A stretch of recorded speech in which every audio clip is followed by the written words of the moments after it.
Lalu benarkah perubahan syarat usia oleh Mahkamah Agung ini ada kaitannya dengan wacana majunya putra bungsu Presiden Joko Widodo Kaisang Pangarep di Pilkada Jakarta? Kami akan bahas bersama dengan para narasumber. Bergabung saat ini dosen STHI Jentera Bivitri Susanti dan Ketua Umum Relawan Lisan yang juga Ketua Bidang Hukum DPP Partai Gerindra Hendar Samarantoko. Selamat sore semuanya, apa kabar? Selamat sore. Selamat sore. Terima kasih seluruhnya sudah bergabung dalam diskusi kami kali ini.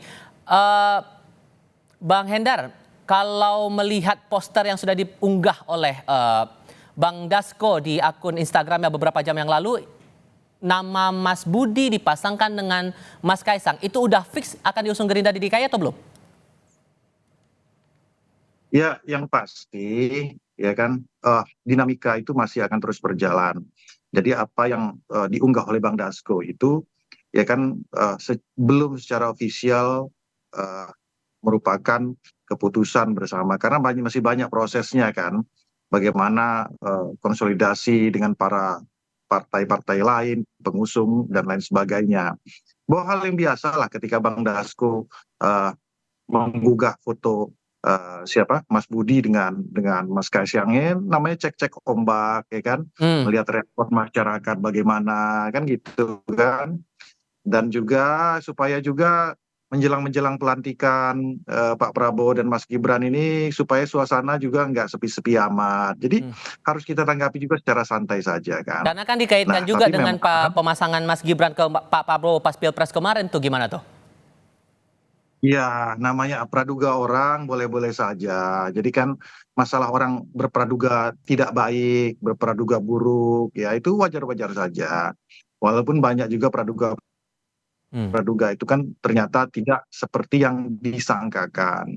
Contoh kasus ya kan dulu Prof. Denny Indrayana sempat menyatakan bahwa akan ada sistem pemilu akan diubah dari yang terbuka menjadi tertutup. Ternyata kan tidak. Jadi ujungnya kan terjerat masalah hukum sendiri terkait dengan masalah tersebut. Jadi hal-hal tersebut sebenarnya karena tinggal kita ini mau berprasangka baik atau tidak, kan itu aja sebenarnya. Jadi kalau kita prasangkanya selalu buruk saja, ya akan selalu ada celah-celah untuk berprasangka yang tidak kan gitu aja sebenarnya. Oke, Mbak Bivit, ada pandangan dari Bang Hendar ini cek ombak saja. Kalau Anda melihatnya itu cek ombak juga atau ada hal lain di balik ini? Ya, bisa jadi memang cek ombak karena ini dunia politik ya yang kita bicarakan. Tapi saya mau membaca persoalan ini dari apa yang disebut oleh Bang Hendar tadi soal praduga itu. Kalau buat saya sebenarnya sangat wajar kalau banyak orang yang sudah membaca pola. Jadi bukan soal praduga tapi pola. Bahkan sudah ada joke saya barusan lihat di WhatsApp MK itu memilih kakak, kalau MA memilih adik gitu. Karena ini pola. Jadi waktu itu kita ingat pada saat putusan 90 belum keluar, namanya Gibran waktu itu ya sudah mulai diusung tapi ada yang mengganjal. Kemudian disediakan, dibuka putusan 90. Pola ya, saya berbicara pola bukan sekedar prasangka. Nah, yang terjadi sekarang ganjalannya juga tapi bedanya ini sangat tipis, beda hitungan bulan. Jadi tidak perlu diubahnya sampai dengan tambahan atau sedang dan seterusnya. Tapi sekarang tinggal apakah mau sejak penetapan pasangan calon atau sejak pelantikan. Karena bedanya kalau saya tadi hitung-hitung sekitar 3 atau 4 bulan saja. Nah, jadi buat saya itu yang dibaca oleh publik, bahkan sudah dijadikan olok-olok. Jadi wajar, jadi tidak bisa dicegah gitu ya, pandangan-pandangan seperti ini karena polanya sama. Termasuk pola momen mengunggah konten itu oleh Pak Dasko dengan momen penetapan putusan dari MA itu tadi soal keputusan peraturan KPU itu. Anda membacanya juga begitu?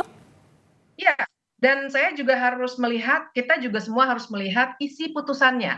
Jadi bukan sekedar membaca pola-pola ya, tapi bahkan tadi saya sudah baca detail putusannya, sampai saya catat nih nomor-nomor halamannya, kita akan bisa melihat bahwa pertimbangan hukum hakim itu sebenarnya sangat-sangat dangkal.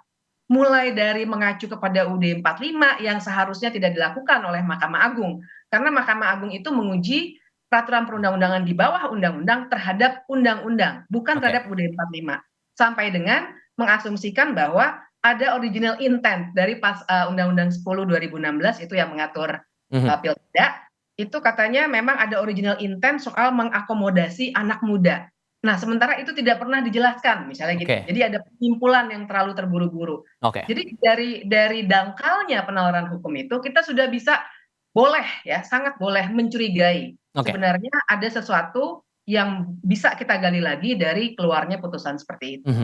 Sudah dibaca nih polanya Bang Hendar, dan ada juga yang bilang bahwa putusan MA ini sama seperti putusan MK nomor 90, tapi ini versi jilid 2-nya yang mengakomodasi putra dari Presiden Joko Widodo, dan sekarang agendanya untuk agenda pilkada. Sejauh apa Gerindra merespon ini? Tapi jawabnya nanti ya. Kita tahan dulu, kita lanjutkan di segmen berikutnya. Usai jeda berikut.